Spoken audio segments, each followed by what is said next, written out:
Bona tarda a totes i a tots. Moltíssimes gràcies per seguir-nos en el programa de Cercle d'Actualitat. Avui tenim 3 convidades que us les presentaré.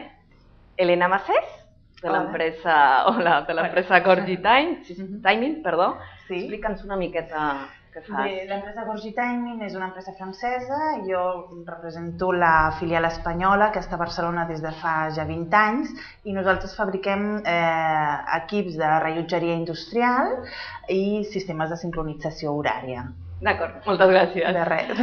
La següent convidada és Eulàlia Villar, presidenta del Casino del Masnou. Sisplau, Eulàlia, fes-nos un resum. Bé, jo soc presidenta del Casino de Masnou, que és una entitat social que està ubicada a Masnou, és una entitat que té 140 anys de vida i allà l'entitat que té uns socis i que té unes instal·lacions on la gent pot gaudir d'aquelles instal·lacions. D'acord, gràcies. I la tercera convidada és Mercè Vallducera, que és abogada especialista en tax specialist. Sisplau, Mercè. Com tu has dit, tinc el meu propi despatx i em dedico a l'assessorament d'empreses i de persones físiques, principalment empreses. Un dels darrers temes pot ser tant de reestructuració empresarial com el tema de la internacionalització d'empreses. D'acord, doncs, moltíssimes gràcies a totes 3 per venir aquí i compartir aquesta tertúlia. A veure, el primer tema que vull treure és la vaga general, que tan imminent del dia 29. A veure, jo vull posar sobre la taula si aquesta vaga general és una cortina de fums dels sindicats per dir que ells estan allí o empenyats per l'oposició o què volen els sindicats? Tenen raó o no tenen? Perquè al cap i a la fi estem en una crisi, necessitem mides, el govern està prenent mides i el govern anterior ja va començar a prendre les mides, els sindicats no van dir res i els sindicats no acaben de negociar amb els governs i aleshores aquesta vaga general on portarà? I després que també, per exemple, aquí a Barcelona ens agafem a Alimentària. Quina imatge dona a l'exterior, si reforça la figura del president Rajoy o no, o dona bona imatge també als governs europeus perquè al cap i a la fi vol dir que el govern d'Espanya està prenent mides contra la crisi o una imatge aquí interna que no és bona? O sigui, què penseu de tot això? Qui vol començar? Mercè. Gràcies per donar-me la paraula. Home, a mi em crida molt l'atenció que es convoqui una vaga general en un entorn econòmic com el que estem ara, no? Que d'alguna manera jo crec que no és una guerra, però quasi una guerra de tipus econòmic. Llavors, amb la situació en la que estem, jo crec que és una mica tot i que s'exerceix un dret que correspon als treballadors, per mi és una manca de responsabilitat. Es veu que la senyora Soraya Sáenz de Santamaría es va seure o va intentar negociar amb els sindicats com unes 32 vegades. Bé, jo crec que és el moment més de dialogar, no de fer vagues generals. Si hi ha un seguiment del 35% per lo que jo he llegit, això suposa un cost d'uns 1.000 milions d'euros i jo crec que els treballadors el que volen ara és tenir feina i no fer vaga. Després, el tema de que a mi em crida molt l'atenció també els lemes que he llegit que porten aquesta vaga als sindicats i ahir mirant prensa pública es deia que la reforma laboral tiene el despido como principio y fin y como eje. Jo crec que un ha de pensar que l'empresari quan contracta gent ho està fent no per acomiadar, sinó per tenir un treballador que s'assumi en un projecte, que se senti part integrant d'aquell projecte i que els negocis no només són coses i serveis, béns i serveis que es puguin produir, sinó que són les persones. Sense les persones no hi pot haver empresa. Llavors una mica és un lema que sembla que està com una mica fora de context, de no entendre el que és un negoci de pensar que els empresaris només volen despedir la gent, cosa que jo crec que no és així, que realment tu quan portes una empresa i tens un treballador vols fidelitzar-lo i vols que tiri endavant, que formi part d'aquell projecte, i evidentment que no és el moment. Si sortirà o no enfortit el senyor Rajoy, jo crec que sortirà enfortit si aconsegueix reduir l'atur que tenim en aquests moments, que és un atur totalment desbocat, igual que el dèficit públic, igual que la situació que tots coneixem. No sé què penseu vosaltres. És una mica de ser. Nosaltres, el que no s'entén molt bé és que en una situació com la que estem ara no s'accepti algun tipus de mesures. No sabem, jo realment no ho sé, jo crec que ningú sap si les mesures que es faran ara són acceptades o no són acceptades, si tindran èxit o no tindran èxit. Evidentment, seran acceptades si es aconsegueix que en un temps prudencial, no evidentment ara, sinó en un temps prudencial d'un any, de mig any, del temps que sigui, doncs es veu una mica un cert canvi de tendència almenys amb el tema de l'atur. Evidentment ara hi haurà més acomiadaments, seguríssim, perquè clar, la gent evidentment, de fet ho deia l'altre dia, ahir crec que va sortir, que deien que amb la segona quinzena de febrer es van despedir 3 vegades més de treballadors que amb la primera quinzena de febrer, crec, des que havia sortit el decret aquest, no? Clar, és lògic perquè clar, la gent quan té més facilitat ho fa, i això és evident, perquè si les empreses tenen problemes de solvència i ara que se'ls facilita és normal que les empreses intentin una mica regularitzar la seva plantilla, no? Però jo estic amb la Mercè, jo crec que qualsevol empresari, què més voldria ell que contractar gent? És a dir, la feina es fa si hi ha gent treballant, i si hi ha feina, evidentment que es contractarà. Si el que fem és que l'empresa tingui que aguantar tota l'estructura laboral que té, només perquè no la pot acomiadar, perquè no té diners per acomiadar-la, al final aquesta empresa no ara, però t'acomiadarà d'aquí 3 mesos, perquè d'aquí 3 mesos realment ja no podrà pagar-te el sou, no? Vull dir, jo crec que s'ha de tenir una mica visió més de futur i de dir, no sé, ben bé no sé quina és la funció en aquest moment del sindicat de convocar una vaga d'aquest estil, no sé, també es diu a vegades que és per salvar la seva feina, no? Diguem, potser sí que és això, hi ha molta gent que treballa en els sindicats, molta gent que... i potser sí que ells defensen el seu, no? Defensen la seva empresa, defensen els seus treballadors, potser sí que és així. Però jo crec que alguna cosa s'ha de fer, evidentment s'ha de fer alguna cosa, no es pot seguir com s'està perquè s'ha vist claríssimament que com s'està fent ara no tenim futur, és a dir, de fet, això és una situació heredada, no vol dir que sigui culpa de ningú, però és una situació heredada que s'ha trobat i això s'ha de resoldre, s'ha de fer un tall dràstic i veure què passa. Que potser s'equivoquen, potser sí, però jo crec que no ho sap ningú en aquest moment, crec que és una acció una mica valenta i que crec que a nivell europeu es valora, clar, són accions valentes, les accions valentes sempre es valoren.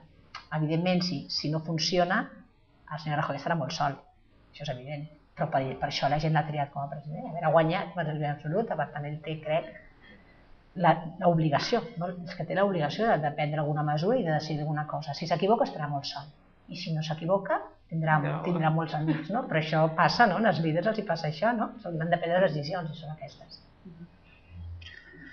Bé, jo crec que el que sembla és que beneficia aquesta vaga general a tothom, menys potser segurament a l'economia. Beneficia segurament al gruix de ciutadans, de persones, de treballadors més desfavorits, que n'hi ha molts, que seria segurament la manera de com es poden fer sentir aquesta vaga general. Els sindicats evidentment els beneficia perquè és la seva manera de dir que estan a la capçalera i són la veu de tots aquests treballadors o de tots els treballadors en global. A l'oposició no ens oblidem que ara d'aquí poc tenim eleccions a Andalusia i està bastant clar que el PSOE perdrà no la seva majoria, sinó el govern en Andalusia i serà una manera de fer-se sentir també. I inclús el govern també els hi beneficiarà aquesta vaga perquè reforçarà la seva teoria, és a dir, els seus partidaris i no, recolzaran aquest nou marc laboral que hi haurà, perquè el que suposo que estem tots d'acord és que era més aviat una antiqualla que altra cosa i que no estava ni molt menys a l'alçada dels nostres països veïns i europeus i era evident que una reforma laboral s'havia de fer. Llavors, aquesta vaga general jo crec que al cap i a la fi a tots aquests ens polítics o socials els hi beneficiarà, però el gruix de la societat, de l'economia, no pot beneficiar. Jo mateixa, en la meva activitat laboral, ja he vist que he hagut de cancel·lar totes les meves reunions, viatges realment elaborats des de feia molt de temps i amb moltes persones implicades, inclús que havien de viatjar de fora, perquè, clar, evidentment, un dia de vaga general pots treballar o no, això dia tu mateix, però no pots fer gaires coses organitzades. Llavors jo mateixa, a la meva vida personal i laboral, ja ho he notat, imagino que a nivell macroeconòmic serà encara més greu, no? Però això és curiós, ho comentava ella, no és curiós perquè això li passa a molta gent, és a dir, molta gent està anul·lant coses el dia 29, però ningú vol fer vaga. A veure, almenys, diguem, la gent que jo més o menys he anat parlant i tal, jo no he sentit a ningú que realment digui jo faig vaga perquè vull fer vaga, perquè sí, perquè tinc el dret i ho faig. Jo realment la sensació que tinc és d'això, anul·lem perquè hi haurà vaga, però, saps? Llavors, el tema de l'alimentària que comentaves afectarà, és que no ho sé, depèn. Si es posen uns piquets a la porta, que no deixen entrar un taxi, no deixen entrar ningú i no deixen que la gent hi accedeixi, hi haurà vaga, clar, serà un èxit absolut, perquè diran, fixa't, a l'alimentària no hi havia ningú perquè hi havia vaga. Però la vaga serà realment perquè s'ha fet o perquè s'ha impedit que la gent hi accedís, no? Però això no se sabrà mai. Llavors surten aquelles estadístiques que dius, no sabem si realment és així o no ho és. Jo anava a això, a dir-vos que la vaga general, clar, diuen, s'ha fet vaga general, tothom ha volgut fer vaga general, però clar, no, perquè si posen piquets, ja no pots entrar, no? Això del mateix d'alimentària, i això com repercutirà a l'estranger. El que s'hi posen piquets, clar, això sortirà per la tele, i alimentària és una de les fires més importants que tenim aquí. Jo, realment, per estar molt en contacte, sobretot en França, de vegades la visió que tens de la teva pròpia casa no veus tan greu el problema, però la visió que tenen des de fora és una miqueta, ens comparen amb Grècia, Portugal, com dient, i ara vaga, després de lo malament que ho heu fet, és la visió que es dona des de fora, evidentment, sense dir que, per suposat, el dret a vaga és un dret fonamental i només no vull dir en absolut que no sigui lògic o il·lògic fer-la, però realment una mica la visió que es dona des de fora és aquesta. La imatge de país ens l'estem carregant. De totes maneres, quan va haver la Mobile World Conference, de fet no va passar res, va poder desconvocar, jo crec que potser també hi haurà una mica de seny al final de tot això, és que no sé, potser ja es ficarà uns serveis mínims, alguna cosa que vigilarà una mica que aquests events, aquests aconteixements que són importants per les ciutats, no per Barcelona, en aquest cas alimentària, però estic segur que totes les ciutats d'Espanya en aquell dia tenien alguna cosa important que realment, o qualsevol empresa, jo crec que la gent posarà una mica de seny al final de tot això, com van ficar amb el Mobile, que es va ficar una mica de seny i es va parar, no sé. I a part de pensar en els treballadors, el dia alimentari, jo crec que també s'ha de pensar que hi ha una sèrie d'expositors, ho dic perquè el meu marit té una empresa alimentària i costa molts diners poder estar en una fira així, muntar un estand, tens reunions concertades amb gent de feina, llavors clar, potser el seny ja no és només de cara a lo que és la macroeconomia, sinó la microeconomia dels mateixos expositors i gent que necessita anar a fer negoci per seguir visquent i per seguir treballant, no? Doncs, quan es produeix un event d'aquesta transcendència no només local, sinó internacional, a veure, jo crec que s'han de respectar uns serveis mínims, a veure com funcionarà el transport i pensar que hi ha una sèrie de persones que han fet un esforç econòmic per estar alimentària. No és tan fàcil, llavors dius, bueno... Sí, gent individual, gent que pot ser com tu, com aquest treballador que després fa la vaga, dius, escolta, que aviam, que potser aquesta persona està intentant tirar endavant una empresa que potser després podrà contractar la gent, però clar, si no li deixem que... O aguantar una empresa, perquè eren moltes empreses, el difícil és aguantar, no és guanyar diners, sinó no haver de despedir ningú, de seguir en el mercat. Jo, continuant amb això que la meva pregunta és, totes aquestes despeses que té una empresa que ha ficat a l'estand, ha ficat tot això, que ara, aquest dia de vaga, si no té visites, no té res, això s'hauria de responsabilitzar els que convoquen la vaga? Clar, a veure, tu has ficat uns calés, perquè al cap i a la fi els sindicats, no tots estem als sindicats. I després una altra pregunta que vull fer. els sindicats no s'haurien de suportar només amb les quotes que paguen els seus afiliats, perquè al cap i a la fi ho estem pagant tots. Bueno, també paguem tots els partits polítics. Bueno, això també és un altre. Això també és... Començar a entrar aquí a debatir que s'ha de pagar i no s'ha de pagar. A veure, no sé, suposo que toca que una part de defensa del treballador ha de ser, i evidentment els sindicats han aconseguit moltes coses, perquè si no, potser estaríem en situacions molt deplorables, no? Si és molt bona la feina que han fet els sindicats en molts casos, però jo crec que haurien de ser una mica més dialogants, o una mica més empàtics, potser empàtics, no? Potser el que els falta és empatia, no? De dir, bé, anem a veure, no tots els empresaris són iguals, potser sí que hi ha empresaris que van a saco i van a tenir beneficis només, però hi ha molta gent, que hi van a ser, hi ha molta gent que està lluitant per la seva empresa, gent autònoma que està intentant tirar endavant, que potser té un empleat i el vol despedir, no vol acomiadar, però ho ha de fer perquè no pot. I si tots movem l'economia, aquest senyor, perquè potser és un empleat boníssim que sap fer la feina superbé i no el vol acomiadar, no té cap interès, però si no té feina, a veure, el que no pot fer és, si no pot pagar el sou, no li pot pagar el sou. Vull dir, jo crec que això és un tema de... Dóna una mica la impressió, el que tu deies, no? Que sembla un cop d'efecte dels sindicats a dir, doncs aquí estem nosaltres, bueno, escolta'm, ara no és moment de fer política, és moment de solucionar. I estem... No sé que hauríem de parlar, posar-se tothom a la pell de l'altre i dir, a veure, entenem una mica. Que els sindicats no pensessin que l'empresa és l'empresa multinacional, no. Precisament aquí a Catalunya són les pimes el que funciona, empreses de 3-4 treballadors són les que estan donant vida. Són les que tenen els problemes, a més, aquestes.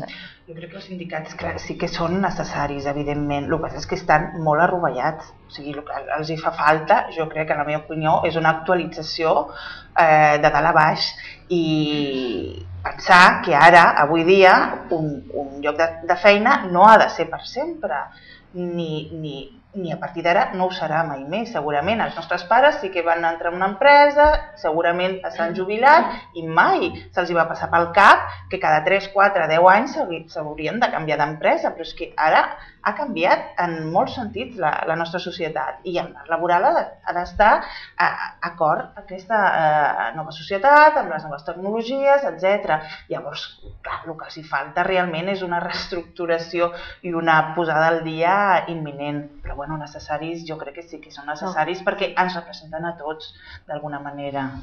No, jo no he dit que no siguin necessaris, He dit que la financiació dels sindicats... Però quotes sola no es podien mantenir. Home, perquè clar, ara s'ha vist que, han rebut moltes subvencions en quant a formació que era fum, no? Com moltes altres coses, com moltes altres entitats. Això no és de rebut, això s'ha de perseguir, però si són subvencions normals, era com qualsevol empresa que rep subvencions de qualsevol organisme, no? Si les sap justificar i les fa servir per les rebudes, res a dir, evidentment, però llavors ja és frau, això ja és una altra història, no? Quan és frau ja parlem d'un altre tema. D'acord. Vinculant a aquest tema m'agradaria treure la notícia que els treballadors a Suïssa rebutgen augmentar els dies de vacances. Què creieu? Que aquí? Bueno, jo crec que seria impensable dir que no, jo crec que en aquest país, però bueno, a mi em sorprèn sempre Suïssa perquè realment té una política, una democràcia extraordinària, no? El fet de posar en referèndum temes com aquest i molts altres que posen, és al·lucinant. I bé, em sembla molt lògic i molt responsable per part dels polítics i per fer aquest tipus de referèndums i deixar la població sentir-se important i decidir sobre aquestes coses. I per la població, per als ciutadans, és al·lucinant que ells reconeguin que no seria bo per la seva pròpia economia el fet de suportar 6 setmanes de vacances. És realment el contrapunt, no? Estem dient ara manca de responsabilitat, bé, potser anem a un país que és tremendament responsable. I a més que són els que més treballen, 45 hores setmanals. Per sobre d'Alemanya i de França, el qual... Té un escalat, per això. Ells tenen 4 setmanes de vacances fins als... ara no recordo les edats. 4 setmanes de vacances, després a partir dels... no sé si ho però dels 50, per exemple, en tenen 5, i a partir dels 60 en tenen 6. O sigui, està graduat, de manera que, com més edat tens, guanya una setmana de vacances. El que volíem fer és igualar totes tota la setmana, o sigui, que tots tinguessin les 6 setmanes. Però, de fet, ja en tenen, o sigui, 4, 5, 6 és com està. Llavors, la campanya electoral que van fer, els que anaven en contra d'augmentar les vacances, era una mica parlar de la productivitat que perdrien, no? Hi havia calculat que una setmana més perdien com un 3% de productivitat, no recordo exactament les xifres, però havien calculat que es perdien productivitat, i això, que ja està faltant cada mica de competitivitat amb ells, que bueno, que és un país que no és barat, i els que fabriquen, doncs havien cometut molts des del punt de vista econòmic, i era una mica això, no? Es perdia productivitat i competitivitat, per tant que no podien. I així va ser guany. Crida l'atenció, Suïssa és un país que té moltes seus de multinacionals, només jo crec que sigui per motius fiscals, que és veritat, té sempre uns tractaments més beneficiosos, però a veure, la productivitat del treballador també és una que es mira a l'hora d'invertir en un país. Llavors dius, bueno, fixem-nos en Suïssa potser com un model a seguir per determinades coses, una d'aquestes pot ser el tema dels treballadors, perquè hi ha molta inversió estrangera que posa centrals europees o fins i tot mundials a Suïssa.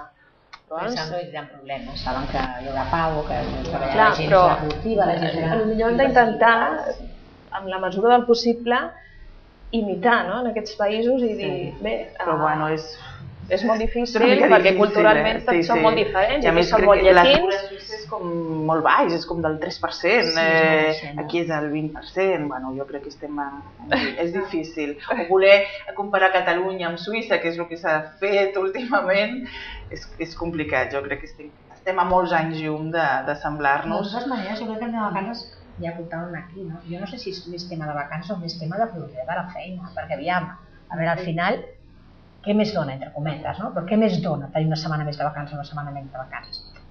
Des del punt de vista productiu. Si realment les setmanes que es treballa de veritat i es compleix i no hi ha absentisme laboral i les hores que es fan de veritat i realment, què més? A veure, al final estem parlant de 4 setmanes, són 5 dies de tot l'any. És a dir, que jo crec que a vegades estem parlant una mica, tots ho hem vist, no? Vas a vegades arribes a segons quines oficines, a segons quina empresa i dius, bueno, arribes allà i dius, bueno, entre que ens hi posem i no ens hi posem, ha passat una hora, no? Entre el cafè, el bon dia, com ha anat ahir la tarda, el partit de futbol, t'hi posem i ha passat una hora. Doncs aquesta hora que cada dia acumulada, al final dius, bueno, potser sí que podríem tenir més vacances tots, no? No sé, jo crec que és un qüestió més de productivitat a vegades que de més o menys dies de festa. Sí, bueno, a Espanya aquí es treballa més, 2 hores més que la mitjana europea i són menys.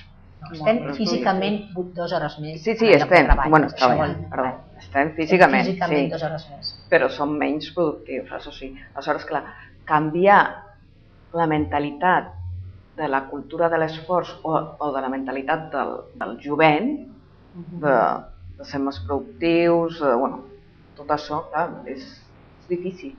Què opineu? Que podrem fer-ho o tots aquests joves que se'n van fora agafaran aquesta mentalitat? Mira, els nois que se'n van fora estan impressionats i supercontents d'estar treballant i veient, de veritat. Jo dic per experiència pròpia, conec gent que hi és i estan impressionats i encantats de la vida.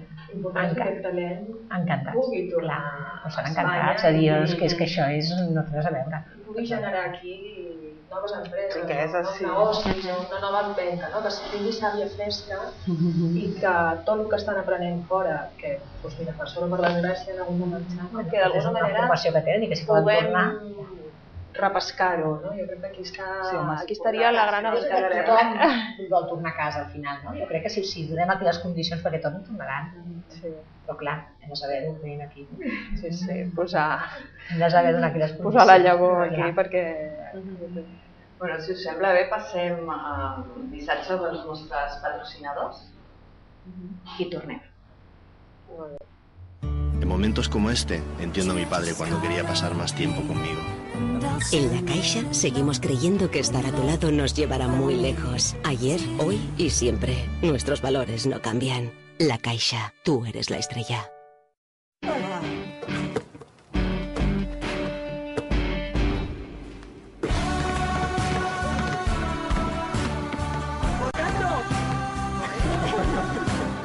Fer que les coses siguin possibles. Això és Actitud Blava. Endesa, llum, gas, persones. estem una altra vegada amb vosaltres. Ara passarem unes fotografies de la xarxa NUS, que ens van donar un diploma com a entitat col·laboradora de la xarxa NUS. Nosaltres ja fa uns anys ja ens van donar un altre diploma i col·laborem amb aquesta xarxa i vaig anar jo com a representant del cercle i aquesta xarxa, que és de l'Ajuntament de Barcelona i estava la regidora, tracta sobre les bones pràctiques del temps a les empreses. Nosaltres som l'única entitat, una empresa, que estem vinculats a la xarxa perquè, clar, nosaltres donem eines per fer que les associades col·laborin entre elles i formar negocis o contactes mitjançant internet, o sigui, mitjançant la plataforma web i així millorar, ser més productius, no? En quant a fer contactes. Aleshores, jo volia introduir un tema que és del treball, no? Com millorar el treball a l'empresa, la conciliació mitjançant el teletreball o l'e-treball. Les empreses, les multinacionals ja ho fan i les pimes com ho poden fer, no? Com poden fer que els seus treballadors no estiguin ja a l'oficina i aprofitin totes aquestes eines i reduir la jornada mitjançant aquestes eines i siguin productius. M'he explicat? Molt bé. Què penseu? Com podeu aplicar-ho? La meva experiència, la meva millor feina es donava teletreball, l'opció, però era molt difícil perquè treballàvem en equip i aleshores necessitaves la interlocució amb les persones amb les que portaves un determinat projecte. Crec més amb el tema de que els horaris de les feines s'acoplin, per exemple, als efectes, ho dic com a mare, no? I com a treballadora, als efectes de que hi hagi un horari de treball semblant a l'horari escolar. És a dir, com a altres països europeus, que potser no es fa una jornada tan partida i es comprimeix més treballar de 9 a 5, de 9 to 5, i poder després tenir una estona per estar amb la teva família. I això també enllaça bastant amb el tema de que si tu saps que tens unes hores per treballar, has de ser productiu en aquelles hores, no pots extendre tant la teva jornada laborable. Ja t'ho dic, és fantàstic el poder fer feina des de casa, però la meva experiència personal és que és molt difícil. O sigui, crec més amb una compressió d'horaris que amb la distància. Com a norma, perquè pot agafar vida personal, no?, de la persona. Bé, no sé. Bueno, jo soc molt partidària del teletreball, tot i que no el puc practicar gaire, però penso que potser sí que és el futur. El que és que encara ha de canviar el que parlàvem abans, la mentalitat, no només del treballador, sobretot de l'empresari, de pensar que no el millor treballador és el que està 10 hores assegut a la seva cadira, ni molt menys.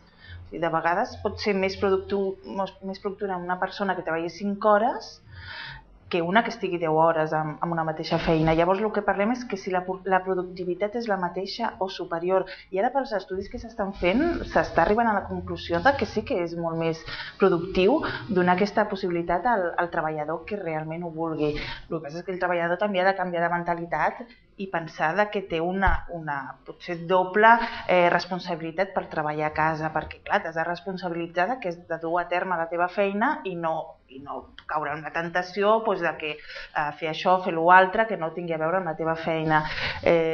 Jo crec que realment, sobretot per la dona, per la conciliació laboral o dels pares que també es volen ocupar dels seus petits, sobretot els primers anys, jo crec que seria ideal perquè veig que podries portar els teus fills al col·le, els podries recollir, si la teva feina, el tipus de feina t'ho permet, jo sóc partidària. Crec que per la dona és la sortida, potser... Sí, però jo ja no em refereixo només a la dona, sinó dona i home. Dona i home, sí. Jo inevitablement em sento identificada com a dona. Jo també em refereixo a la productivitat, o sigui, enllaçar els sous amb els horaris, no? Perquè clar, fins ara a les oficines tu anaves d'una hora a una hora. Aleshores, si dones, jo ho poso sobre la taula, si dones unes eines perquè no necessitis tant desplaçar-te a l'oficina, poder relacionar-ho també amb productivitat, el sou, com posar objectius de millorar el temps i ser més productius, no? Sí, jo crec que això és clar. Penso que està molt superat a moltes empreses aquest tema. Aviam, a veure, depèn molt del tipus de feina que fas, evidentment. Això depèn molt. Si és una persona que està treballant en un centre comercial o en un lloc de cara al públic, hi ha un horari d'obertura i de tancament del centre o de l'espai, evidentment, algun horari hi ha, això no es pot evitar, no? Però tot el que són feines que no estan de cara al públic directament, sinó que són feines que es poden resoldre telefònicament o per via ordinador, per via correu electrònic, cada vegada les empreses estan donant més llibertat en aquest tema. És a dir, en aquest moment hi ha moltíssims llocs que estan fent el teletreball, moltíssims, i que s'està aconseguint una gran productivitat. És més, el que passa que a vegades el problema és al revés, que no es desconnecta mai. Aquest és el que està passant en aquest moment, és a dir, hi ha moltíssimes feines que els treballadors tenen el seu portàtil, tenen el seu mòbil, tenen les seves eines informàtiques i potser va a l'oficina un temps per fer una reunió, perquè tenen una reunió de treball amb equip, llavors una reunió de 3 a 5 i veurem aquest problema, però després cadascú se'n va i la part teva no cal que estiguis allà, la pots fer on te vulguis. Però això cada vegada és més així. Creieu que, però a les multinacionals segur, no? Segur. O sigui, a les grans empreses. Però a aquesta xarxa de pimes o micropimes, jo crec que és un problema de gent, és a dir, jo crec que és un problema perquè, clar, si en el primer són 3 persones que fan tots una mica tot, doncs evidentment has d'estar allà, però a les pimes inclús hi ha molta gent que agafa l'ordinador, se l'emporta a casa i ningú li diu si ha d'estar allà o no ha d'estar allà. Però tot depèn una mica del que dèiem, del tipus d'empresa, de la confiança que tingui el teu jefe en tu, del tipus de feina que facis, si ets una administrativa o una persona telefonista que s'agafa el telèfon, evidentment no has d'estar allà a l'horari d'obertura de l'empresa, no? Però si una persona que estàs en una pime però tens una sèrie de feina, en un donat pots dir, escolta, moltes empreses això ho tenen bastant superat. Jo crec, Les pimes encara, jo crec que encara ho tenim una miqueta, hi ha molta feina per fer. Però potser és més mentalitat del jefe, no de l'amo, que vagi entenent. Sí, clar, l'amo. És això, jo crec que a Espanya encara es pensa que el que s'ha estat 10 hores assegut és el més productiu i el millor treballador del món. I jo crec que encara hi ha s'ha de canviar la mentalitat. Parlant d'això, de petita empresa, de petita i mitjana empresa. La part només és del punt de vista de l'empresa gran i multinacional, però té molt superat això. Jo és que penso que hi ha molt de know-how, es genera molt de know-how mentre estàs a la feina. I molts de coneixements que necessiten interactuar les diferents persones que estan en un projecte. Teletreball no vol dir que tu estiguis de les 8 a les 5 de la tarda a casa teva treballant. Això no és teletreball, jo no ho entenc així. Teletreball és un tema que tu tens les teves eines informàtiques i tu pots desplaçar-te i accedir i organitzar-te el temps com a tu et sembla. I és a dir, si tu un dia tens que portar els fills al col·le o al metge o a on sigui, és igual, ho fas amb tota la llibertat del món, perquè tu saps que després aquella feina la faràs després i tu la faràs i seràs productiu. Però això... és la responsabilitat de cadascú. Però això partint d'aquesta base, clar. El saber gestionar el temps, que al cap i a la fi anem, no? O saber organitzar-se, perquè clar, moltes vegades ens fem per l'estrès, per com va la vida avui en dia, no? Dius, no m'organitzo, no sé, no agafo un moment, no? Aleshores, clar, sobretot són les pimes les que encara han de saber delegar i jo crec també que confiar en el treballador, però clar, també si li poses objectius com de productivitat, doncs aleshores podrà aquest treballador fer-se el seu horari, perquè clar, tenim a l'abast un munt d'eines tan fantàstiques per tenir qualitat de vida i no la tenim ara. O sigui, no tothom té qualitat de vida tenint tot aquest abast d'eines. Sí, una persona feliç és més productiva, realment quan un treballador està bé a la feina i té aquesta possibilitat del qui vol fer aquest tipus de treball a distància, guanya en temps de desplaçaments, etc., és molt més productiu, almenys els últims estudis el que diuen. Llavors, potser el que cal canviar és la mentalitat de l'empresari i sobretot formar els treballadors, perquè clar, per poder fer aquest tipus de feina has de tenir uns coneixements de les TIC. I no tothom... Clar, és que hi haurà feines que no es podran fer així. Clar, evidentment. Mai a la vida, encara que hi hagi formació. Una fàbrica o... Però hi ha moltes feines cada cop més relacionades que fent servir aquest tipus d'eines. El treball d'una fàbrica, d'un dependent o qui té un comerç, està clar que no, però potser la seva línia de venda online, la persona que ho porti, evidentment, sí que pot fer teletreball. Potser no totes les persones d'una empresa ho poden fer. És que potser tampoc volen. O no volen. Perquè fer teletreball també vol dir que tu a casa teva tens que tenir un espai que tu puguis tenir la teva taula, el teu ordinador i les teves coses. No tothom disposa d'aquest espai a casa seva, o no vol, perquè no vol barrejar les coses, perquè vol separar molt clarament el seu lloc de treball del que és a casa seva, o a casa seva té nens petits, per exemple, i no vol estar allà perquè sap que llavors no es podrà. Hi ha mil factors que una persona pot decidir que vol o no vol. Però jo crec que si la persona vol i és possible pel tipus de feina, no hauria de ser cap problema. Doncs, bé, moltíssimes gràcies per compartir aquesta tertúlia. Espero que us hi heu passat bé, que no hagis... Moltes gràcies a vosaltres.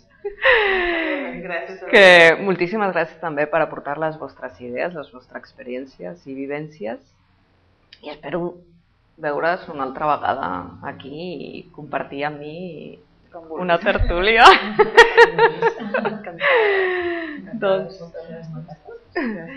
Doncs avui hem acabat i espero tornar-vos a veure al següent programa del Cercle d'Actualitat. Moltíssimes gràcies per acompanyar-nos. Fins ara.